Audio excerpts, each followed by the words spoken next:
বন্ধুসকল আপোনালোকে চাই আছে ৰিয়েল ফেক্টছ আসাম। ইতিমধ্যে DW বিভাগৰ পৰা সেকেন্ড ফেজ ডকুমেন্ট ভেৰিফিকেশ্যনৰ তৃতীয়খন তালিকা প্ৰকাশ কৰা হৈছে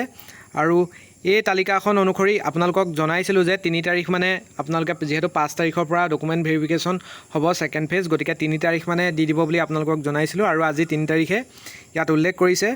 যে এইসকল প্ৰাৰ্থীক সেকেন্ড ফেজ ফিজিক্যাল ডকুমেন্ট ভেৰিফিকেশ্যনৰ বাবে ইনভাইট কৰা হৈছে আৰু ডেটটো হৈছে 5 জুলাইৰ পৰা 10 জুলাই ভিতৰত সকলোৱে ডকুমেন্ট ভেৰিফিকেশ্যন কৰিবলৈ যাব লাগিব আৰু এই লিষ্টত আপোনালোকৰ টেবুল আৰু টাইম যেটো দিয়া আছে কোনখন টেবুলত কাৰ কোন তাৰিখে আছে আৰু কিমান সময়ত আছে আপোনালোকে 1 ঘণ্টা আগত উপস্থিত থাকিবলৈ অনুৰোধ জনোৱা হৈছে আৰু ভেনুটো দিয়া হৈছে আগৰ দৰে ৰহিকা Assam agriculture university international guest house Khanapara Guwahati 781022। গতিকে ইয়াত আপোনালোকে পুনৰ 3573 পৰা ষ্টাৰ্ট হৈছে যিহেতু সেকেন্ড ফেজ সেকেন্ড লিষ্ট 3572 গৰাকীক মতা হৈছিলে ডকুমেন্ট ভেৰিফিকেশ্যনৰ বাবে। গতিকে 3573 পৰা পুনৰ তৃতীয় তালিকা ষ্টাৰ্ট হৈছে আৰু এইখনত সেকেন্ড লিষ্টতকৈ অলপ কমকৈ মতা হৈছে। তথাপিও আপোনালোকে যদি লাষ্ট পেজ চাই জনাম কিমানজনক মতা হৈছে। টোটেল মতা হৈছে 5080 জনক। 5080 জনক মতা হৈছে 10 জুলাই 2:30 বজাৰ পৰা 6 বজালৈকে লাষ্ট কেণ্ডিডেট ইয়াত দিয়া হৈছে। গতিকে ভেৰিফিকেশ্যন অলপ এলফাবেটিকেলি মতা হৈছে, আপোনালোকে দেখিব ইয়াত এলফাবেটিকেলি মতা হৈছে আৰু কেইটামান নোট দিছে ইয়াত। The candidates are hereby asked comply the notice regarding proof of in service teacher ক্ষেত্ৰত আপোনালোকে প্ৰুফ আনিব লাগিব, নটিছ আনিব লাগিব আৰু the candidates are requested to bring self attested photocopy set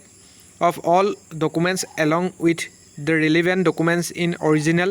at the time physical document verification. আপোনালোকে যি য'ত লাগে HSLC এজ প্ৰুফৰ পৰা HSLC marksheet certificate HS marksheet certificate যিখিনি আপোনালোকৰ ডিগ্ৰীলৈকে প্ৰফেশ্যনেল ডিগ্ৰী হওক বা DLED হওক সকলোৰে মাৰ্কশ্বিট চাৰ্টিফিকেট আপোনালোকৰ আইডেণ্টিটি প্ৰুফ তাৰ আৰু আপোনালোকৰ যিখন এপ্লিকেশ্যন ফৰ্ম তাৰো লাগিব। সকলো আপোনালোকে চেল্ফ এটেষ্টেড ফটোকপি লৈ যাব। একনলেজমেণ্ট অনলাইন এপ্লিকেশ্যনৰ সেইখন লগত ৰাখিবই আৰু তাৰ জেৰক্স কপিও লগত কিন্তু 2টা কপি আপোনালোকে লৈ ল'ব আৰু দ্য কেণ্ডিডেটছাৰ উইল বি কেঞ্চেল। কিবা যদি আপোনালোকৰ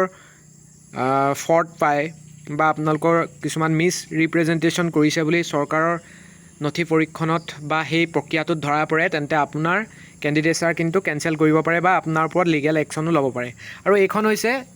আৰু পুনৰ লিষ্ট এইকেইদিনত প্ৰকাশ কৰা নহয়, গতিকে এইখন হৈছে লাষ্ট আপোনালোকে সেকেন্ড ফেজৰ লাষ্ট বুলি ক'ব পাৰে, কাৰণ আগৰ যি দুখন ফাৰ্ষ্ট লিষ্ট সেকেন্ড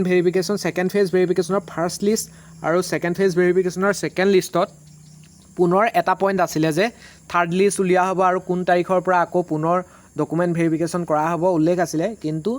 ইয়াত যিহেতু উল্লেখ কৰা নাই গতিকে ইয়াৰ পৰা এটা কথা ক'ব পাৰি যে প্ৰথম যেতিয়া এই 3খন লিষ্টৰ বাদে যিটো ফাৰ্ষ্ট ফেজ ভেৰিফিকেশ্যন হৈছিলে তাত যিসকল প্ৰাৰ্থীৰ কিবাকিবি গণ্ডগোল আছিলে বা কাৰোবাৰ ক্ষেত্ৰত মেৰিটৰ ভিত্তিটো মতা হৈছিলে আৰু এই কেইখনে হেতি 3খন টোটেল 4খন লিষ্ট যিহেতু প্ৰকাশ পালে প্ৰথমতে অলপমান প্ৰাৰ্থীক মতা হৈছিলে ফাৰ্ষ্ট ফেজত, আকৌ পুনৰ 5000 টোটেল 80 গৰাকীক মতা হৈছে। গতিকে এই সকলোবিলাক সামৰি চৰকাৰে উপযুক্ত বিবেচনা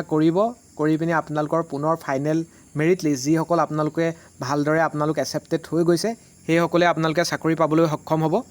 গতিকে এইখিনিয়ে হৈছে গুৰুত্বপূৰ্ণ ইনফৰমেশ্যন। আপোনালোকে ইতিমধ্যে এই লিষ্টখন